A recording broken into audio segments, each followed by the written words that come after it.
Good evening, everyone. Welcome back to A Closed Heart Experience.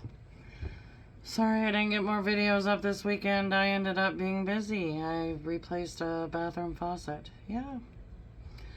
Let's get the disclaimer out of the way. I'm not a psychiatrist, therapist, doctor of any kind, counselor, you name it. Not me. This is just a group of us talking and discussing items. And if you have any topics you would like to discuss, please put them in the comments below. And if you want to add or comment on anything that's been said, we would love to hear it. So tonight I'd like to talk about strength and exhaustion. Typically I wanted to pick one word and go with it, but sometimes I think there's some topics that go hand in hand. Strength and exhaustion are one, and we all know that strength is not my favorite word. Maybe we should start there. My despise of the word strength. You are so strong. Yeah, that should not have been said to anybody. My main issue with it is we put labels on everything. There's narcissists, there's victims, there's I heard one the other day. What was it called? I can't remember. But it was something about being avoidant. And it really kind of irritated me that we have to label people with everything. And why can't we just be people? Like back in the day, a narcissist, that guy was just a jerk. Just a jerk. Yeah. We didn't have to call him a narcissist. We just said, don't date him. He's a jerk. But today, they've got to have different flavors. They've got to be a narcissist. They've got to be bipolar. They've got to be... No, they're just a jerk. I promise. With strength, my problem behind it is we don't really know what caused that person to obtain that label. There are so many mountains behind everybody, and I am fully aware that some people can handle things while others cannot. Some people can go forward while others cannot. Some people want to lay down and cry while others want to charge forward. It's a difference in our personalities. It's a difference in our brain makeups. There are so many differences. But to me, when somebody says you're strong, it's almost a learned behavior. And that bothers me. People tell me all the time, you're so strong, you can handle it. Or, man, I wish I was raised where you were raised because you're so strong. It has nothing to do with where I was raised. It has everything to do with what has happened really since the point of me being raised. Being an adult, you know, that castle on the hill with the knight in shining armor that everybody promises us with a pretty pink unicorn that doesn't really exist. Because real life sucks. Real life sucks. But I think for myself, I've taken these experiences and it's made me more able to deal with everything else that has been thrown my direction. But people believe that because you're strong, that you don't need any help. I have heard it 1,000 times. Jennifer can get it. Let Jennifer do it. Even in college. You know when they set you up in those stupid little groups, you know, there's five people in a group and each one of you have a set section that you have to finish? I usually ended up finishing them all of them. Yeah. I am always a get up and go. I am not a sit down and wait. In fact, I really have a hard time waiting for anybody or anything. I do have the patience of Job. I've had to acquire that. But if it's something within my control, I don't want to wait. I want to get it done. I want to get it over with. I want to get it off my to-do list, and I want to go on to the next thing. And I think that's part of the reason why I have a hard time with emotions. Who has time for that? I do not have time for that. And so instead of crying, I would much rather process what has just happened, put it away in a little file, and move on.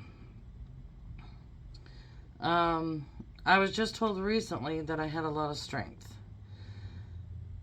But what I haven't told a lot of people is how much exhaustion it has caused me.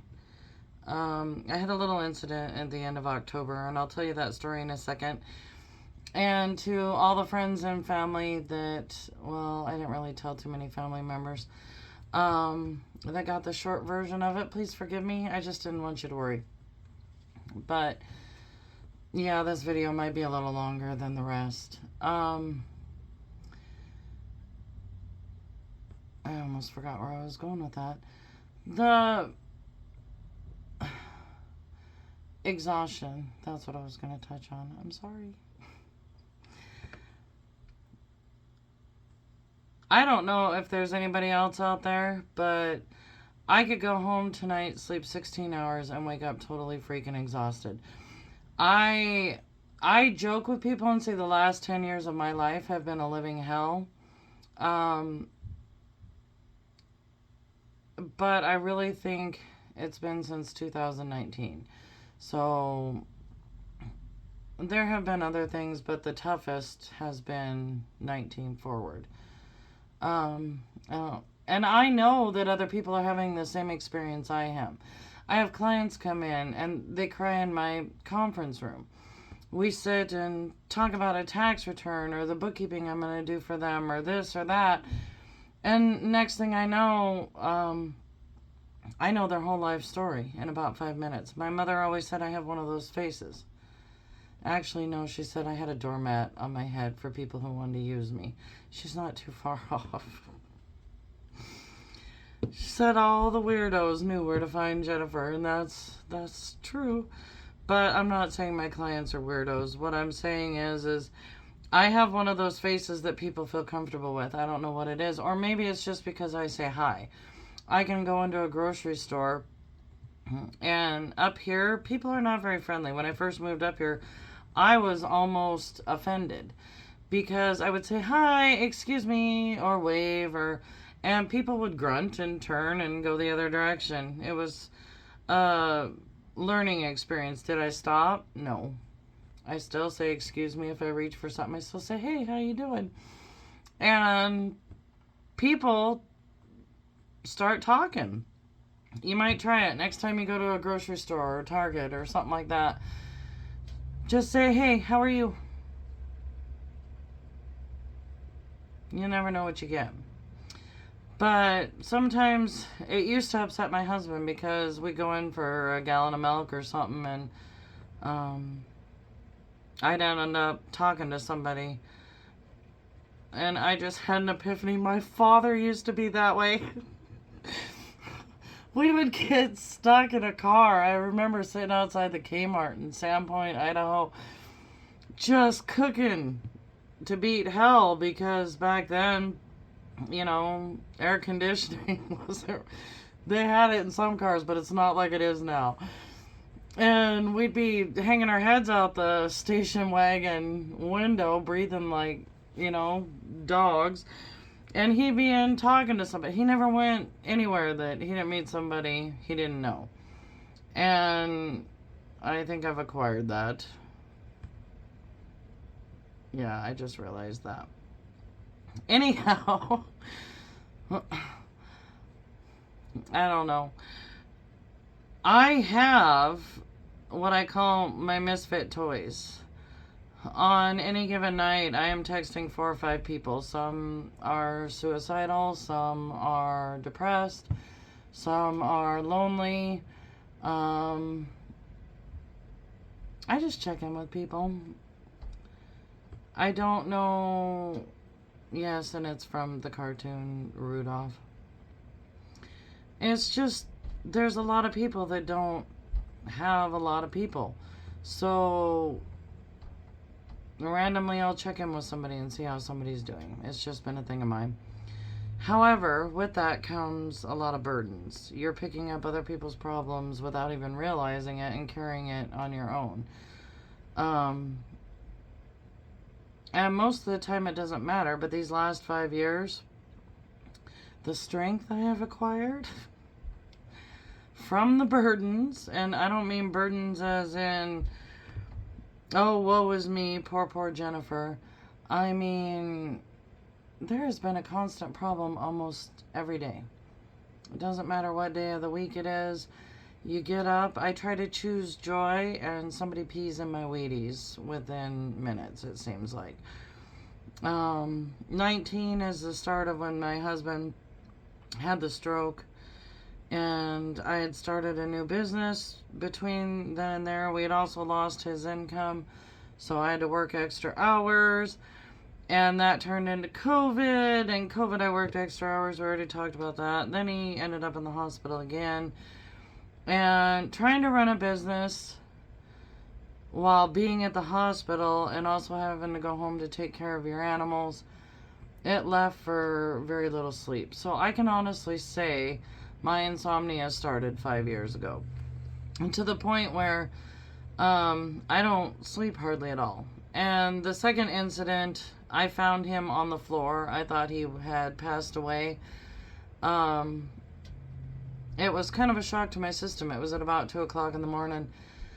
And so now every time I hear a noise at like in the middle of the night, doesn't matter what time it is, I wake up immediately.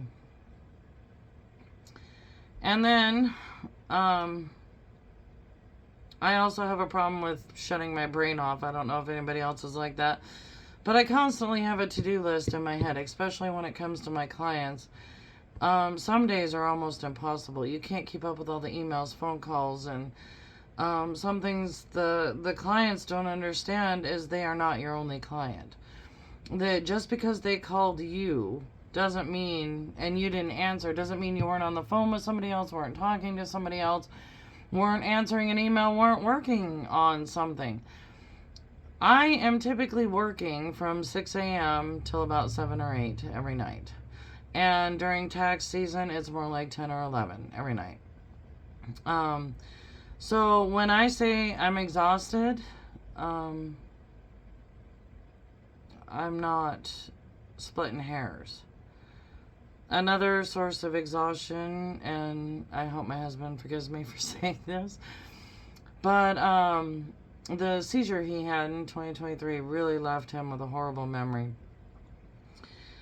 Short-term memory, and he lost what they call the junk file. He cannot name things. He called me wifey for the longest time because he couldn't remember who I was.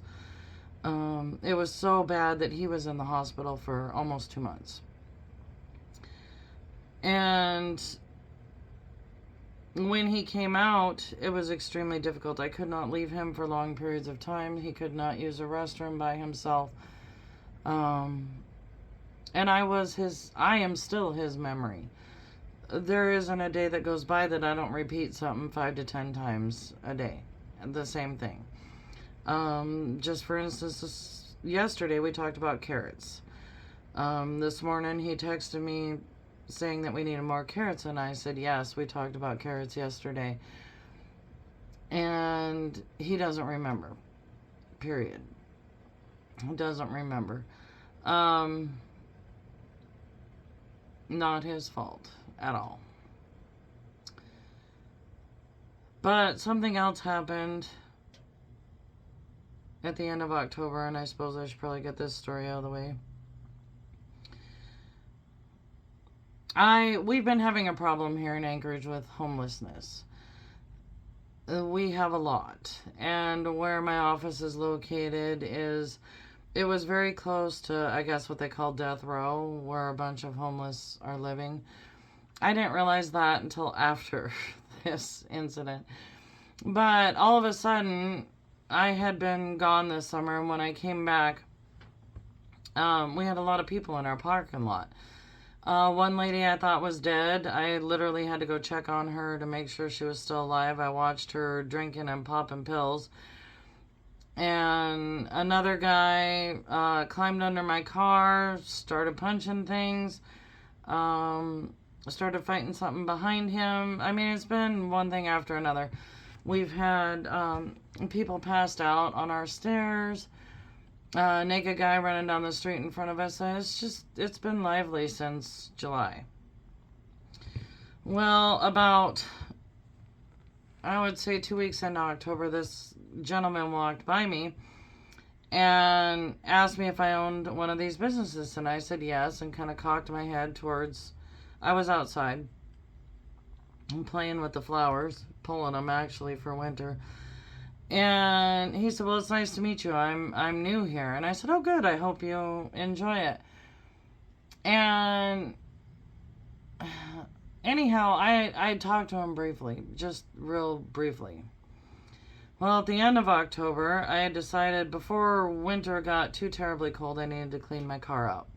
I went out with a garbage bag, started cleaning it out, got a phone call, sat down in the front seat, talked for maybe 5-10 minutes, I don't know, and was about to head back into the office when that very same man jumped into my passenger seat. And I just kind of looked at him like, what the, yeah. And I may have said it out loud. And he said, I'm cold, I'm freezing, I need to warm up. And I said, okay, dude. But that's it. And I started reaching for my door handle. And he stopped me. He grabbed both my arms and held them in my lap so that I couldn't move. And at that point, a lot of things start going through your head. I have an older model car, which is why the doors were unlocked. I didn't lock them when I answered the phone. I've never had a cause to have to lock my car door when I'm in front of my office. That has since changed. I learned a lot of lessons that night. He then looked at me and said he just wanted to talk, that I didn't need to go anywhere. And I said, okay, let's talk. And we talked about Martin Luther King. We talked about the state of Georgia. We talked about New Jersey. This whole incident lasted 2 hours. And yes, the whole time I was trying to figure out how to get the heck out of there. Because it's okay, I just need to tell the story and shut up. Okay. So he starts getting angry with me and says he wants to put gas on my car. I said, no need to, guy. I said, just get your feet warm and move on. I said, because I got work to do. I kept trying to keep it at a comfortable talking level. And because typically I'm not a small girl. I'm not afraid of much. But he was a big boy, a real big boy.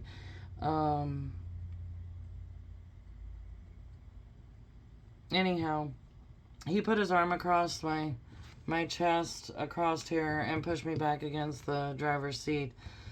And he said, I want you to drive. And I said, I'm not going anywhere. And he lifted his arm up against my neck, and he said, I want you to drive. And I looked at him again. I said, I'm not going anywhere. And next thing I know, he had a paring knife in his hand. I said, okay, where you want to go? And he said, we're going to go get you gas. And I said, okay, but I need to drop you off there because I'm done. And, you know, the things you say, you don't realize you're saying because your mind's going 100 miles an hour. Anyhow, we get to the gas station, and I'm like, this is my chance. The minute he jumps out of the car, I'm just going to drive off. No, he stopped somebody in the parking lot and said, hey, can you go put 20 on pump number 7, whatever one we were at? And I'm kind of looking at the guy like, can you help me? Can you help me? Not in the best of places right here. I don't know, the guy, it didn't work. It didn't help. So I pumped the gas, while he's sitting in my car, and I'm like, or no, I'm sorry, he wasn't sitting in my car at that point. He was behind me. We got the gas in, and he goes, okay, get in the car. And so I got in the car, and I said, where are we going now? I said, where's your camp? And he said, never mind that. And he said, I want to talk to you. And I said, no, I'm done talking. We've already had enough conversation for this evening. And he said some things. I'm trying to remember the exact wording. They were not very nice. Somebody has told me that they were gang sayings. I have no idea. The worst one was that he was marking me with a devil's mark, and that's not exactly what he said to me, but I really don't want to say it wasn't good. But I ended up driving to a local, he said he needed to get a heater for his tent, and I told him I'd buy him one. And I ended up driving him to the local hardware store here. And he looked at me and he says, you're not going anywhere. He said, I've had a fantasy of raping somebody. And he said, you're first on my list. He said, I've been watching you. I said, okay. Probably not gonna happen. Yeah, I got a smart ass mouth even when I'm in the middle of trouble. And he looked at me, pulled his paring knife out again. And I started laughing. I said, have you ever seen that meme? And he goes, what? And I said, you can't kidnap me because I like cake. I don't really like cake, but I didn't know what else to say at the moment. And he kind of looked at me cockeyed and he said, bitch, you're going to listen to me. And I don't know what on God's green earth made me do this, but I leaned forward and started to reach under my seat, and I looked at him and I said, you picked the wrong bitch tonight. And he took off running. I was very lucky. The sad part is I watched him run, and I had to like wake myself up and say, you need to get out of here. You need to drive. Drive, Jennifer. That would be really good. Drive. I didn't really have too many people to call. I couldn't call my husband. I didn't want to terrify him. I didn't want to call my parents. It was like 2 o'clock in the morning their time. So I called my niece, and I could not calm down. I was literally like hyperventilating on the phone to her. She had texted me during the situation, tried to call me, and I said, I can't. I have a friend. I can't. I have a friend. What she didn't know is I had dialed 911. The police never showed up, but I don't know if that is because they never showed up during the situation. But I don't know if that's because I left to take him to the gas station. I did talk to them afterwards and gave them a description and things like that, but the long and short of it is life can change very quickly, and just by the grace of God, I was able to get out of that situation. But once I got back to the office, yes, I came back to the office. I know, not another smart move. But I needed to calm down before I went home around my husband. I did not want to be crying or upset around him. And it wasn't necessarily, I mean, he bruised my arm a little bit, but he didn't hurt me. It was what he said that bothered me the most. I could not figure out why somebody would say, he said a whole slew of things. Anyhow, and then once I calmed down, it kind of dawned on me, I'm by myself. I am in this office by myself most nights. I'm here on the weekends by myself. And literally, because of my husband's disease, I'm on my own at my own house. It has never been a problem until the end of October. It never bothered me until the end of October. Well, that has caused several 24-hour awake periods in my life since it happened. And yes, I've been talking to somebody trying to get my mind to shut off and not worry about it. But I had my niece and I had told a partial story, and everybody kept asking me if I was okay, and I kept saying yes, I'm fine. And everybody kept saying, geez, Jennifer, you're so strong. No, I compartmentalized it. My problem was not with the gentleman that was in my car. My problem was with who else is out there, and next time they won't be coming with a paring knife. The really sad part was at one point when we were talking about Georgia and New York, I thought about taking him to buy him a pair of boots because he had on these really thin shoes that he should not have been wearing in snow. That quickly changed.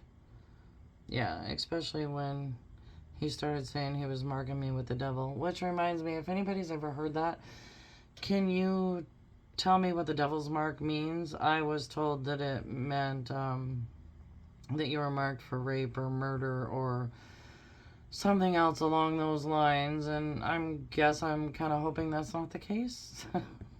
But you can definitely guarantee when I leave this office now, I'm fully loaded with pepper and bear spray. Yep. Don't leave home without it. Guess it doesn't really matter if you like cake. But the level of exhaustion that this has caused me, which I didn't think I could get any more tired than I already was between work and my husband and just life in general. This whole year has been hard. I went home to visit and help my parents out for what was supposed to be a month, ended up staying 2.5. I get back and a co-worker of ours passes away. And literally, in September, my husband ended up having surgery again. And October, we end up dealing with a drunk, probably high on meth, homeless guy. It's just been one thing after another. And the exhaustion level is insane. And I don't know about you guys, but I have a whole cabinet full of vitamins everywhere. Vitamins here, vitamins there. Take this, you'll sleep better. I'm not really a firm believer in the Benadryl or NyQuil knock yourself out. I never feel good the next day. It's almost better for me to not sleep than to take that crap. But if you have any tricks or solutions or anything to get more than 4 hours of sleep, I would love to hear it. By the way, lavender doesn't work. What are those tabs that you stick under your tongue? Melatonin. Makes me go to sleep, but I can't stay asleep. Magnesium. Same thing. Makes me go to sleep, can't stay asleep. Maybe I just need reprogramming. Unplug me and plug me back in, see if that works. I don't know. But I just wanted to see if you guys had any similar issues. Anybody telling you that you're strong when the reality of it is you're strong for one reason.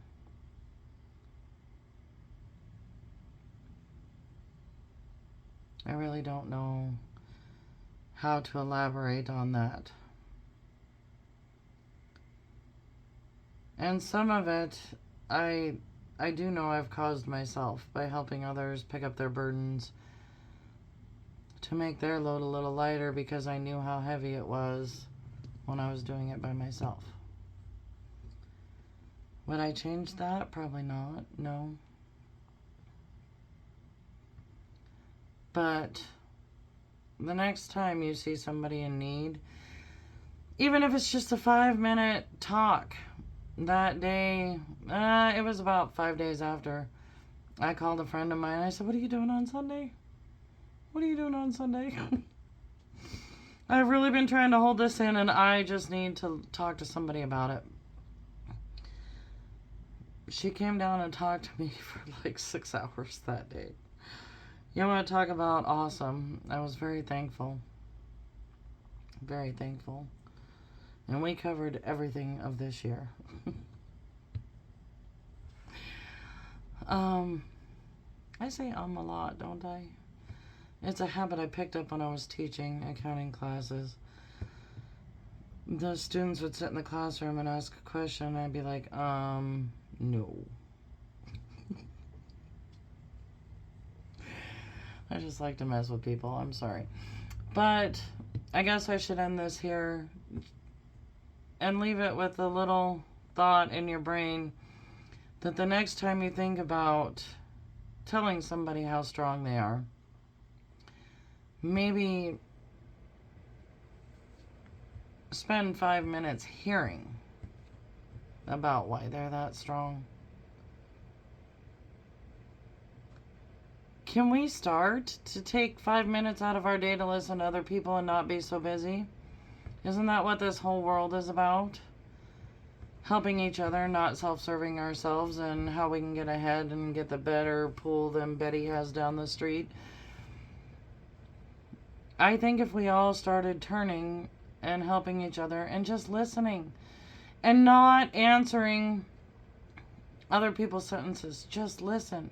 It's okay to sit there and shut up and not have an answer to every comment that somebody makes. It's okay. It's okay for somebody to say, I just went through this, and you say, oh my gosh, I don't know how to help you. It's okay. Because just that 5 minutes of saying it out loud, it makes it not as scary. Somebody else knows. Somebody else cares. Somebody else is checking on them. They're not alone. So the next time you ask somebody how they're doing, do not come back with, oh my gosh, you're so strong. Come back with, can I listen? Do you need somebody to talk to? And maybe you make a new friend. Maybe you won't. There are some people out there that really like to talk about their problems. And on that note, I'm going to shut up. I love you all. If there's any topics you want to discuss, I'm kind of excited. We've already got other people that want to make videos. I have a few people talking about menopause and relationships or something like that. And another lady who has raised a special needs daughter, a single mother. We have a lot. But if there's a specific topic you would like to hear, please drop a comment down there. If I haven't experienced it myself, I will find somebody that has. You guys have a most wonderful evening. It's evening here. Day, week, whatever time it is. We love you all. Thank you for supporting us. Until Thursday.